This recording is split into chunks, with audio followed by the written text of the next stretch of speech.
తీవ్ర అల్పపీడనం ప్రభావంతో ఏపీలో భారీ వర్షాలు కురుస్తున్నాయి. ఉమ్మడి నెల్లూరు, ప్రకాశం, చిత్తూరు జిల్లాల్లో కుండపోత వానలు పడుతున్నాయి.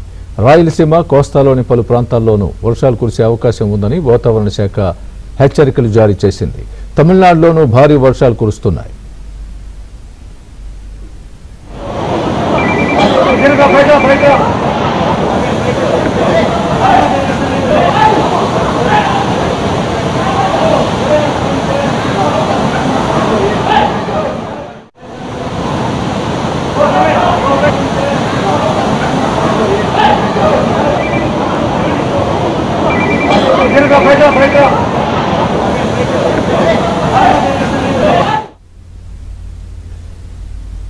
వర్షాలకు సంబంధించి మరింత సమాచారం విశాఖ నుంచి మా ప్రతినిధి నాయుడు అందిస్తారు. నాయుడు, నైరుతి బంగాళాఖాతంలో ఉన్న అల్పపీడనం కాస్త తీవ్ర అల్పపీడనంగా మారింది. ఇది మరికొన్ని గంటల్లోనే వాయుగుండంగా మారేటువంటి అవకాశం ఉంది. పశ్చిమ వాయువ్య దిశగా పయనించి ఏదైతే తమిళనాడు, ఉత్తర తమిళనాడు, అలాగే దక్షిణ ఆంధ్రప్రదేశ్, పుదుచ్చేరి మీదుగా ఇది పయనించేటువంటి అవకాశం ఉంది. దీని ప్రభావం వల్ల ఇప్పుడు ప్రస్తుతం మనం చూసుకుంటే తమిళనాడులో అనేక చోట్ల వర్షాలు కురుస్తున్నటువంటి పరిస్థితి కనిపిస్తుంది.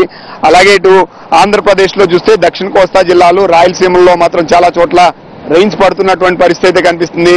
మరోవైపు మనం చూసుకుంటే దీని ప్రభావంతో ఈ రోజు, రేపు, ఎల్లుండి 3 రోజుల పాటు ఇటు దక్షిణ కోస్తా జిల్లాల్లో, ప్రధానంగా రాయలసీమ జిల్లాలో చాలా చోట్ల వర్షాలు కురుస్తాయి.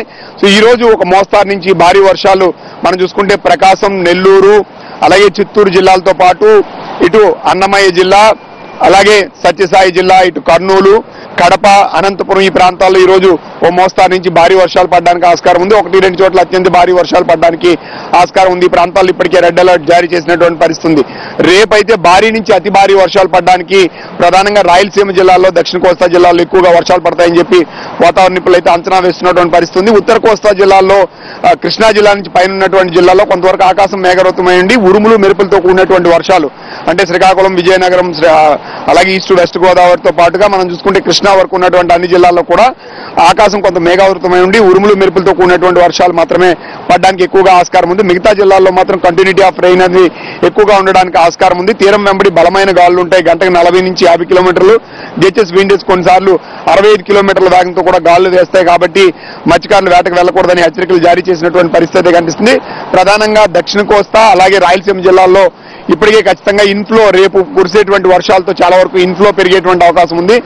రిజర్వాయర్లు కావచ్చు, అలాగే లేకపోతే నదీ పరివాహక ప్రాంతాలు ఇన్ఫ్లో పెరిగేటువంటి అవకాశం ఉంది. ప్రధానంగా కృష్ణా నది పరివాహక ప్రాంతం కానీ, అటు పైన ఉన్నటువంటి రాయలసీమలో ఉన్నటువంటి ప్రాజెక్టులకు కానీ నీరు ఇన్ఫ్లో పెరగడానికి ఆస్కారం ఉంది. కాబట్టి కొంత అప్రమత్తం ఉండాల్సినటువంటి అవసరం ఉందని చెప్పి అధికారులు హెచ్చరిస్తున్నటువంటి పరిస్థితి ఉంది. ఇప్పుడు రాయలసీమ జిల్లాల్లోనూ, అటు దక్షిణ కోస్తా జిల్లాలు చాలా చోట్ల వర్షాలు పడుతున్నాయి. ఇటు ప్రధానంగా మనం చూసుకుంటే ఈస్ట్ వెస్ట్ గోదావరిలో కొన్ని చోట వర్షాలు పడుతున్నాయి. మిగతా చోట్ల పొడి వాతావరణం ఉంది. ఇప్పుడు విశాఖపట్నం, విజయనగరం, శ్రీకాకుళం పొడి వాతావరణం ఉన్నప్పటికీ ఉరుములు మెరుపులతో కూడినటువంటి వర్షాలు పడడానికి ఆస్కారం ఉందని చెప్పి వాతావరణ నిపుణులు అంచనా వేస్తున్నటువంటి పరిస్థితి కనిపిస్తుంది.